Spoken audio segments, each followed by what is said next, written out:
जे लग्नाची प्रोसेस आहे ते काय कराल, समोरचा जो प्लॅनिंग आहे तो काय कराल, करू शकत नाही. त्याचा एक परिणाम होऊ शकते असा, समाजामध्ये समतोल बिघडेल. त्याच्यानंतर आहे महिलांवर अन्याय वाढते.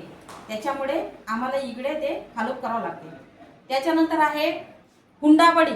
हुंडाबळीचा अर्थ काय आहे, लग्नाच्या वेळी मुलीला कुटुंबाकडून पैसे किंवा वस्तू याचा तगादा लावून मालमत्तेसाठी हुंडा मागतात.